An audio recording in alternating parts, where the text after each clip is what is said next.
আসসালামু আলাইকুম এভরিওয়ান, সবাই কেমন আছেন? আশা করি ভালো আছেন। Welcome to my new another video. আর আজকের এই ভিডিওটি ছিল গত 12ই ফেব্রুয়ারি নির্বাচনের দিনের ভিডিও। তো ভিডিওটি দেখতে থাকুন। নির্বাচনের দিন আমরা কি কি করছিলাম সেটাই শেয়ার করবো আপনাদের মাঝে। তো 12ই ফেব্রুয়ারি একটু সকাল সকালেই আমরা সবাই বের হয়ে গেছিলাম চাচাবাস্ত এবং বন্ধুরা সবাই মিলে ভোট দেওয়ার জন্য। আর আমাদের ভোট কেন্দ্র ছিল তেবাড়িয়া হাই স্কুল। আর আমরা হাই স্কুলে যাওয়ার পরে আমাদের খুব একটা দেরি করতে হয়নি, কারণ আমাদের লাইনটা অনেক ছোট ছিল। তাই আমরা তাড়াতাড়ি করে ভোটটা দিয়ে বেরিয়ে পড়ি একটু ঘোরার উদ্দেশ্যে। কারণ আমার বন্ধু আকাশ থাকে ঢাকাতে আর ভাস্তা সাব্বিরও থাকে ঢাকাতে, তাই অনেকদিন পরে ওরা ভোট দেওয়ার জন্য বাসায় আসছে। তাই ওদের নিয়ে ঘোরার উদ্দেশ্যে আমরা বের হয়ে পড়ি আর সবাই মিলে একটু এনজয় করবো, এই উদ্দেশ্যে আমরা বের হই। আর মূলত আমাদের উদ্দেশ্য ছিল রাস্তার ধারে যে ডাব গাছগুলো আছে সেই ডাবগুলো খাওয়ার, কিন্তু দুঃখের বিষয় হলো আমরা একটা ডাবও পাই না। আর তার কারণ হচ্ছে এই গাছগুলোর ডাবগুলোকে রোটেন করে চুরি করে পেরে খাই, তার জন্য। তাই আর কি করার, আমরা ঘরের আন্ডা খেয়ে চলে আসি ওইখান থেকে আর চলে আসি সুগার মিলের কোয়ার্টারে। আর এইখানে আমরা চলে আসার পরে দেখতে পাই আমলগের গাছ। আর আমলগের গাছ দেখার পরে লে সালপালের অবস্থা।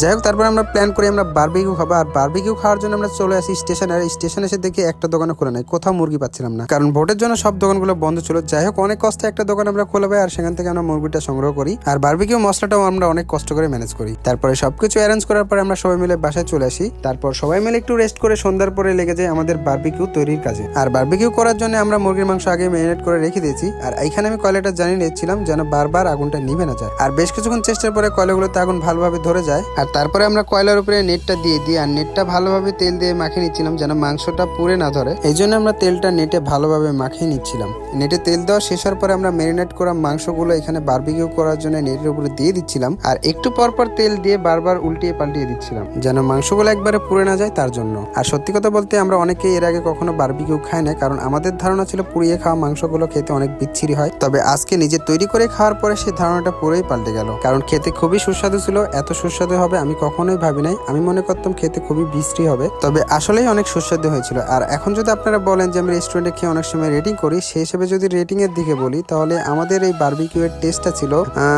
8 আউট অফ 10। আর এখানে শুধু আমরা বারবিকিউ না, শিক কাবাবের সাথে যে রুটিটা দেয় সেটাও তৈরি করেছিলাম। তো আজকের ভিডিওটা ছিল এই পর্যন্ত। ভিডিওটি ভালো লাগলে অবশ্যই লাইক কমেন্ট করে আমার পেজটি ফলো করে আমার ইউটিউব চ্যানেলটি সাবস্ক্রাইব করে পাশে থাকবেন আর আমাকে অনেক অনেক সাপোর্ট করবেন। আসসালামু আলাইকুম।